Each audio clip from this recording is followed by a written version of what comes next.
to my weekly live chat. It's been a crazy week. Hey, everybody. My name is Mary from Mary's Heirloom Seeds, and welcome to my weekly live chat. I try to go live here every Thursday at 5 p.m. Central Time. For those of you just joining me for the first time, welcome. For those of you that join me regularly, welcome back. Before I get started on the video, hit the thumbs up and subscribe to my channel if you haven't already. In the description section of this video, you'll find several awesome links. The first is my marysheirloomseeds.com, of course. And then you have my comprehensive planting guide, also down below in the description section. And for my July seed sale, I didn't do specific seeds. I actually offered a discount code for the entire month. It doesn't end until July 31st. And you can use code Fall Prep 24 and save 20% on my entire fall seed collection, which is kind of fitting that we're talking about prepping my garden for fall. Now we're going to talk about more than just my garden today. Hey, Esther's daughter, thank you for joining me. I'm going to talk about different reasons why and how I can do it and how you can do it, and then the timing of things as well, because that's a big question is, as the cooler months start to approach, you're like, well, when should I start prepping for fall? So my comprehensive planting guide has several fall specific planting guides. It also has information on garlic seed planting, and I'm going to discuss that a little bit in this video as well.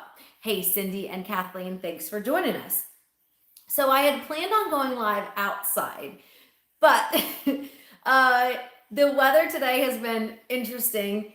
First it was drizzling, and then it was fine, and then it was pouring rain, and just before I went live it was still raining, and now it's not raining, of course. So I wasn't really prepared to go live inside, but here we are. I was hoping to actually share with you specific garden spaces that I'm going to be updating and prepping for fall. So you'll just have to deal with me live here on my comfy couch. But if you follow me on social media, Facebook, the YouTube community section, you can always check that out, and I will post updates. Some of what I'm going to discuss tonight, I'll post the pictures of it as well. Hey, Kristen, thanks for joining me as well. So it's been a weird year. I mentioned it's been a weird day, but it's actually been a really, really weird year. It's summer in East Texas, and we should be having about 100+ degrees outside. And right now, this week, it's been 70s and 80s. So, hey, thank you for joining me. So it's been a little different. So our gardens are still producing and thriving right now. So there's less that I would be pulling out right now if it was 100 degrees and some of my plants were just dead from stress. So I will have less space to pull out right now, but I'll pull some stuff later. Now, as summer begins to wind down, I mentioned earlier, the question is, when do we start prepping for fall? And there's no one size fits all answer to that. Same with everything in the garden. People send me pictures and they say, well, what's wrong with this plant? And it's always something like underwatering, overwatering, plant disease, or a bug. I mean, there's always going to be several different options. Cindy says Boise had Texan heat. We did have a couple days where it was really hot, but then this last week they said we were headed for a cold front, and it's raining. Like, we've had rain off and on, almost 4 inches one day. So I'm definitely not complaining. My plants are not burned up like they were last year. Hey, Hog Legs, thanks for joining me. So for me in East Texas, I have 2 to 3 solid months of warm and hot weather ahead of me. So I have more time to prep for fall than maybe you do. Why is it important to prep for fall? When you put forth a little bit more effort in the beginning, you are giving your garden, your soil, your plants, and maybe yourself a little head start to tackle some of the growing in the cooler months. So it's sometimes important to plan ahead. You can actually start thinking about what you're going to plant and when you're going to plant it now, depending on where you are. Because I mentioned I have 2 to 3 months of warm weather ahead, but maybe you only have 1 or less months ahead that's going to be starting to get cooler. Studies Place said we finally had rain today after a few really hot, dry days. Yeah, watering, of course, is super important. Keeping your garden hydrated right now in the summertime is really important. So part of my fall prep, specifically the first thing I'm going to tackle is I have 3 raised beds that the soil is too compacted and they're brand new beds. So I think that I might have gotten a little lazy and I didn't mix my soil as well. I may have just dropped a load of compost in that bed and didn't mix it up. And subsequently, my garden may have suffered from it. So what I want to do now is I want to make that soil healthier and fluffier, I call it, for my next planting. And specifically, I'm going to plant, I'm planning ahead for my garlic. Seed garlic we plant in late October. So it's only the end of July. So I've got August, September, and then into October to get the garden cleared out or get those several beds cleared out, because I'm going to practice crop rotation. I'm not going to plant my garlic in the same area or the same raised beds that I did last year. So again, part of your fall planning or prepping is going to be to make sure that you have the right spot available for it, because garlic, we plant it in late October and we don't harvest until July. So it needs a good place to sit and grow and thrive. So 3 beds in particular need help. So I'm going to start by taking the top 3 to 6 inches of soil out of those raised beds. It's going to be a little bit of a work for me. Then I'm going to mix in coconut coir and perlite. And while I'm at it, if I'm going to be planting garlic in that area, I'm also going to be adding mountain flower root boost and azomite. So for root crops in particular, fall crops, turnips, rutabagas, beets, radishes, and of course, hay Jill, and of course, garlic. Those root crops will thrive with the addition of azomite in your garden. It is the perfect micronutrients to help grow healthy roots. So I would definitely recommend adding azomite to those beds where you're going to put root crops for fall. And again, same for, hey Jennifer, thanks for joining me. Same for garlic, as I mentioned, will be azomite and mountain flower root boost. Even though, yes, it is a root crop, it's also a heavy feeder, so it's going to need more. Now, not exactly a fall related garden topic or prepping in the garden. There's a few plants that are no longer producing in the garden. So my mom has been texting me some stuff lately. Yeah, we carry azomite at Mary's Heirloom Seeds, so definitely check it out if you haven't already. My mom has been texting me a couple pictures of her garden. If you don't know, if you don't follow me on Facebook or social media, in May, the week before Mother's Day, I planted a Mother's Day garden at my mom's house. I flew to San Diego. I spent 3 days visiting family, and I planted her garden. It's become, I don't know, something I've done for the last 3 years. So maybe I'll make that a tradition long term. Who knows? But her garden has been thriving. She's got more cucumbers than she knows what to do with, more beans than she knows what to do with, and more squash than she knows what to do with. So some of the crops are now done for, like the Roma bush bean that I planted for her. Generally, bush beans start to produce at 55 days, and then anywhere from 2 to 4 weeks, they're done with the bulk of their production.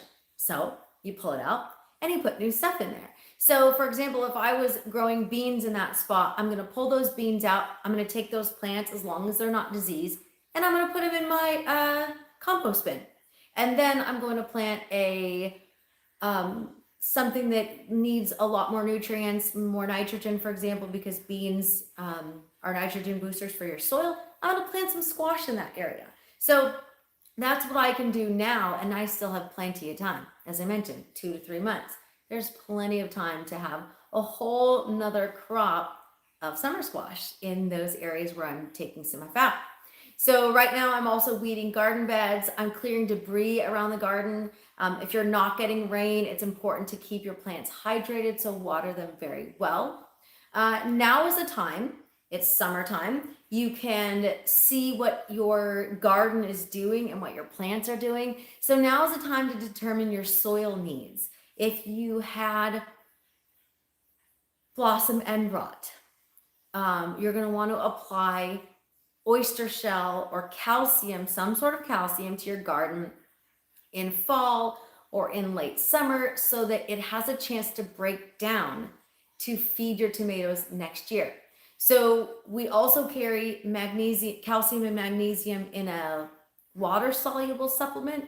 But if you plan ahead and you add calcium to those gardens, then you might not have to lose some of your tomatoes to blossom end rot. Hey, Monica, thanks for joining me, and Shirley as well. Carrots, yes, I forgot about carrots. Yes, they are a fantastic root crop as well. And just other things. If your plants are lacking in nutrients, if you've got a nitrogen deficiency, if you've got a phosphorus deficiency, now is the time to start planning ahead to work on your soil in fall so that come spring when you plant again, you're ready to go. That way you're not hustling in late winter or early spring to add those nutrients, because I'll tell you, people have commented on the blossom end rot thing. And yes, it is a too much water issue or inconsistent watering issue, but it's also a calcium issue. So it goes back and forth. Too much water doesn't allow your plants to uptake that calcium that may already be in your soil. But if it's not a water issue, if it's not inconsistent watering, then calcium is super important to consider right now in your garden or in late fall. Side dressing with compost is a perfect way to naturally boost your soil's beneficial nutrients. Worm tea, worm castings. If you haven't already, check out the ladies at KNC Worm Farm. I had a customer reach out to me today and she said, hey, Mary, I know you talked about the worm tea, but where do you get it from? So the ladies at KNC Worm Farm offer worm tea ready-made and then worm casting so you can make your own worm tea. And that is a fantastic way to naturally boost the benefits and microbes in your soil. Fall crops. So in the description section of this video, as I mentioned earlier, is my comprehensive planting guide. In my comprehensive planting guide is a fall planning and planting section. So that has a breakdown of 90, 60, and 30 days of seed to harvest. So those are varieties. If you want to determine what to plant and when to plant, that is a great option for you. Hog legs, awesome. I know that you had mentioned that you had used their worm castings or their worm tea before, and it's great stuff.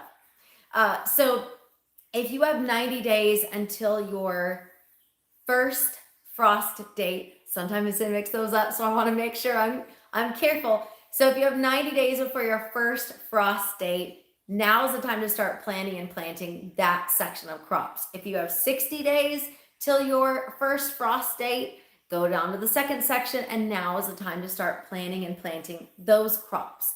So like I said, I got 2 to 3 months. I'm not ready to start planting much of my fall crops because we don't have, knock on wood, we don't always have a very harsh winter. Yes, sometimes it snows here, but generally we got a little dusting of snow last year and it was great. We had a short winter. So every year is different. So leafy greens, lettuce, spinach, kale, cabbage, root crops, carrots, I forgot that as well, beets, radish, turnips, other things like Brussels sprouts, cauliflower.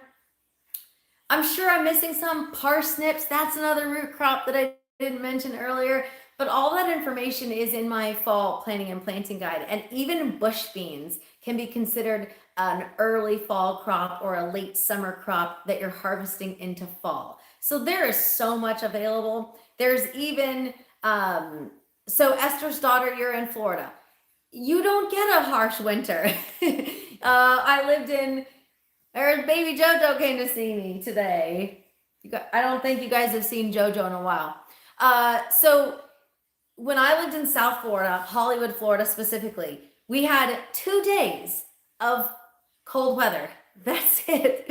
And my husband would say, Florida has 3 seasons, hot, hotter, and February. So your planting information is going to be completely different than some of our others. But Esther's Daughter, if you check out my comprehensive planting guide, there is actually 3 Florida specific planting guides in there that will really help you out. And I don't just talk like I read some information online. I physically grew gardens in South Florida.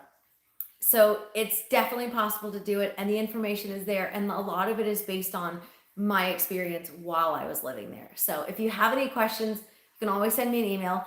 My email is mary@marysheirloomseeds.com. I mentioned earlier, there is a fall discount code in this video description. It ends on 7/31, so you're almost done. Today is 7/35/24. If you haven't already, I also sent out an email to give you 50% off all of my flower seeds. The discount code is 50 flowers, and you use it in the discount code for my flower collection. It's 50 flower. I don't think there's an S on it. I apologize if I have it wrong and there is an S on it. Try it with an S on it if it doesn't work. Sorry about that. It's been a crazy week. But that discount code ends today. So if you're watching the replay, it may not work for you. But not to worry. There is a sign up link in the description section. You can sign up and you can get my emails delivered as soon as they're announced. So speaking of announcements, I'm almost done with this video. I'm about to be done and take a much needed night off. Upcoming stuff that's going to be super exciting. I will release the first batch of mystery seed bags on August 1st. These are not seed packs that don't have a label on it. These are specifically labeled seed packs, but it's a bunch of seeds that you don't know what you're going to get, but we send that out to you. So you're just going to have to wait to see, because I'm just giving you a little teaser here. If you sign up for my emails, you will get the email as soon as they are released. Last year, we sold out in like 2 days. So the first batch is going to be sent out on August 1st. The second batch is going to be sent out in an email on September 1st. Okay, my birthday's September 11th, so I always like to celebrate with something exciting. And then we restart. Hey, Melinda. Okay, the school garden donation program literally never ends because I'm shipping out seeds year round. However, the official kickoff of the next season or the next round of seed donations starts November 14th. Before that, November 1st, we announce all of the new seed stock, new arrivals, back in stock seeds, all for 2025. So I have been prepping for fall for a long time. Oh, Jill says your birthday's 9/11 as well. Birthday buds. I know a couple of people that had the same birthday as me, which is kind of fun. My grandfather was the 12th, and he always gave me a hard time because I was just too impatient, and I arrived on the 11th instead. Alrighty, everybody. I hope you enjoyed a little brief chat about our fall planting. You got some updates that not everybody is going to see. Unless you watch the video, you're not going to see, you're not going to get all this information. That's right, Monica, yours is too. Caitlin, and your seeds are on the way as well. As soon as the USPS picks up in the morning, they'll be on the way, and you're right down the road from me, so you'll get them fairly quickly. So thank you very much for joining me. I hope you have some information about fall that you got tonight. If I didn't answer your question, send me an email. It's Mary@marysheirloomseeds.com. Thank you, everybody, and happy planting.